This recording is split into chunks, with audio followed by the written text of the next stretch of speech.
Alright, kids. Let me tell you a story about how I've come to put more thought than I probably should into making rhythm game levels. I've been mapping in the game Osu for over 4 years now, and it's been fun. Creating something that many people enjoy, as well as being able to get across how I feel about a specific song.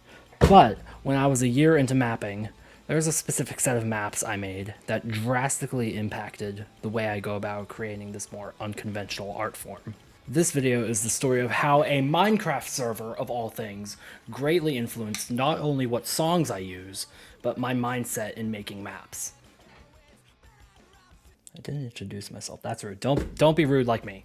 Hi, I'm Darkdash, and I've been playing the music and rhythm game genre for over 10 years now, and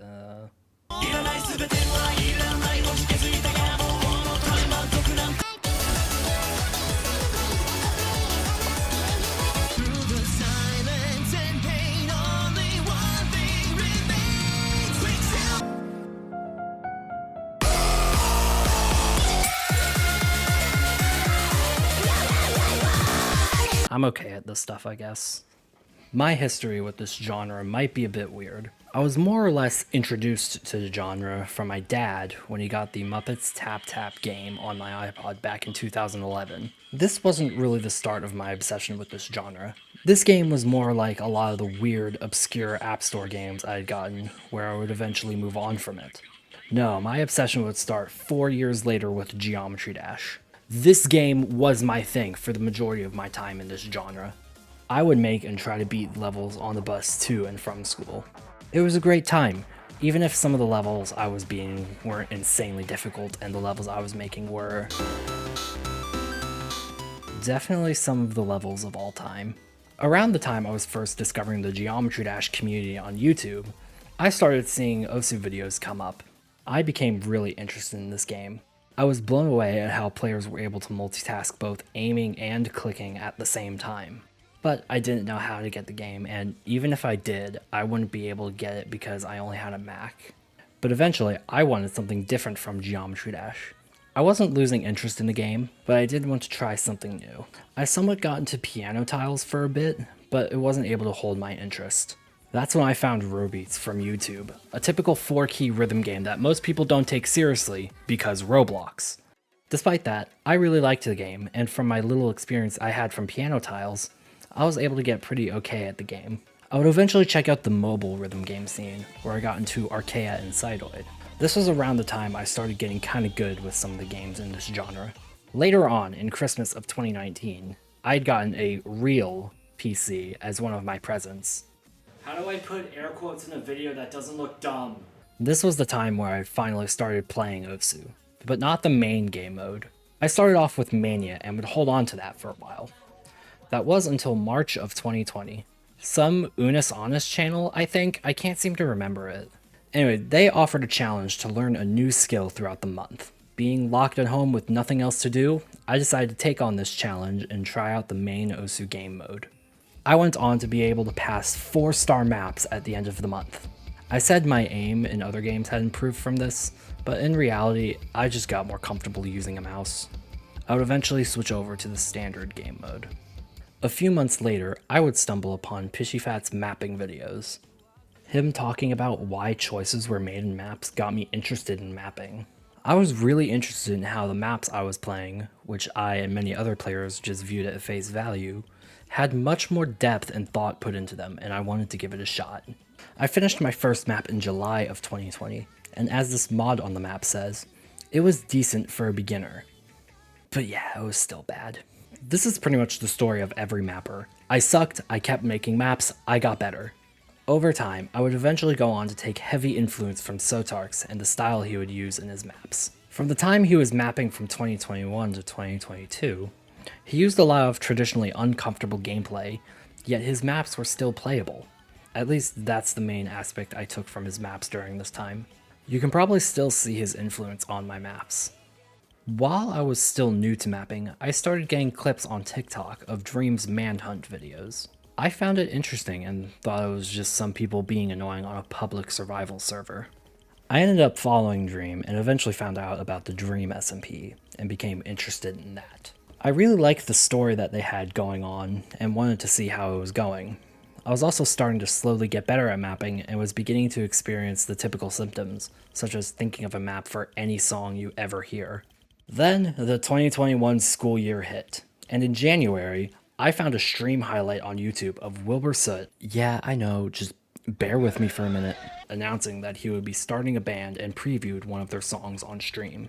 I immediately wanted to map this song, as it sounded like it was perfect for mapping, with its high BPM and fast-paced energy. And so, I waited for the song to come out, and eventually, I found it on my YouTube recommended, revealing the band name of Lovejoy.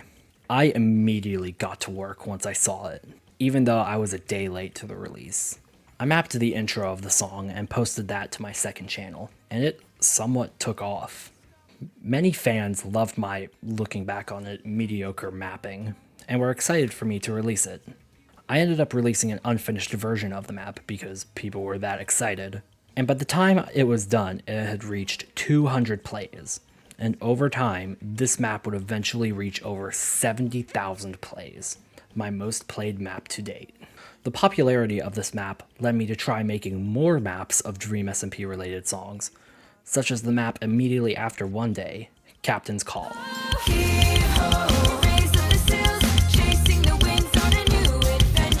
Yeah, I'm not a huge fan of this map, even when I first released it. Despite this, I continued mapping. You can actually see from this point my song choice changed from the typical J-pop and electronic music that Osu and other rhythm games are known for, to more western pop/rock and more mainstream songs. While mapping was going well for me, not everything was. I don't think I need to explain the drama around the server. You could probably still find people to this day accusing Dream of something. I've never really liked any drama, arguments, or any other kind of discourse. I always got scared over how aggressive everyone seemed to be toward the bad guy in the situation, and how quickly they can turn on someone they once loved. These feelings seemed especially prevalent while I was following the server. I always wanted to see both sides of these situations instead of dismissing whoever's in the wrong. Unfortunately for me, it seems like everyone can't get enough of doing that. I always tried to convince myself that everyone would stop talking about whatever it was at the time. And when people were still talking about it, it just made it worse for me.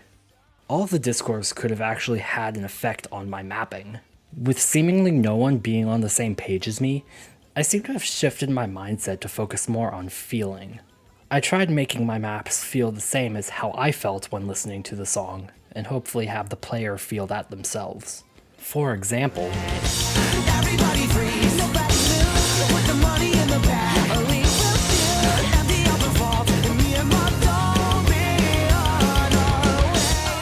but even with all this discourse going on, I kept going. I continued following the Dream SMP until it officially ended, and I was still making maps of new Lovejoy songs when they were released. But, as the old saying goes, all good things must come to an end. In May of 2024, allegations against Wilbur came out claiming he was an abuser and were later said to be true. Now, I could be wrong about all of this, but seeing how the majority of people treated him long after this happened, I think it's safe to say they were confirmed.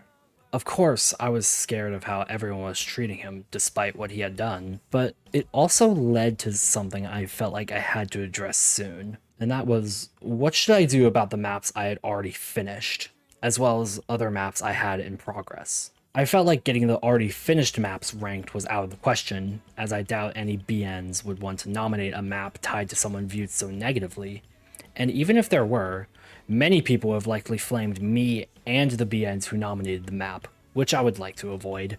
So I cancelled all plans I had for maps of Wilbur and Lovejoy's songs, and said that I would be leaving the maps I had already finished up, and would not be ranking them or making any further progress on them.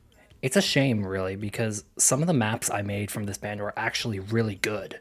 Sometime after all this drama with Wilbur, there was another small drama in the Osu community. Basically, someone made a video saying that the game was a waste of time, claiming that becoming a top player is incredibly difficult and a huge time investment, so it wasn't worth it. After seeing Frenzy's video on the topic, I started thinking about the Lovejoy maps I made and if I considered making them to be a waste of time. I never got to, and likely will never get to rank any of these maps, so it makes sense for me to come to that conclusion. But after thinking about it, I don't really think so, as I learned something that made its way into my future maps and improved my mapping over this time. With each of the Lovejoy maps I made, I learned how the general ranking process works, how to properly hit send a map, tried out new mapping styles, and how guess difficulties work.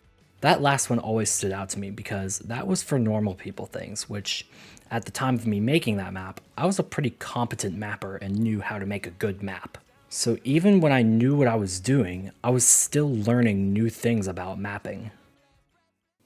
So, now that I can't map any of the songs that got popular without backlash, where am I with mapping today?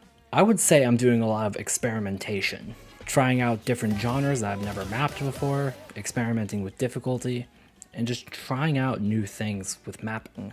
The most successful, even though I've only done one map, is Nerdcore with Rev Up Power Up. Even if we are different breeds, there's nothing better than a killing spree. When it's us, we make a better team. We just get what we want, and we just get what we need.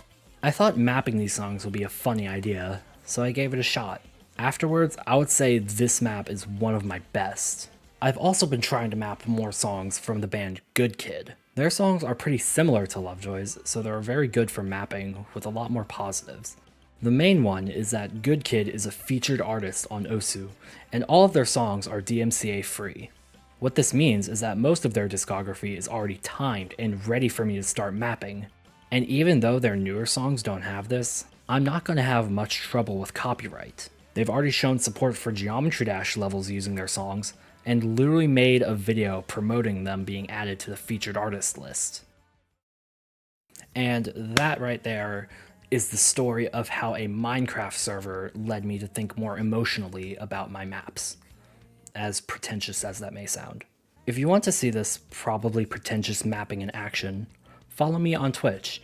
I do a lot of music and rhythm game content as well as mapping over there. Thanks for watching, and I'll hopefully see you whenever I upload something, I don't know. Okay, so this is me post finishing the script, and I have a few things to say. Did you guys know that Lovejoy released the song after all the drama happened? I mean, I knew they had one in progress before this all happened, but to release that song after what happened, I actually wonder how it's doing. Like, there's no way it's being received well after what happened.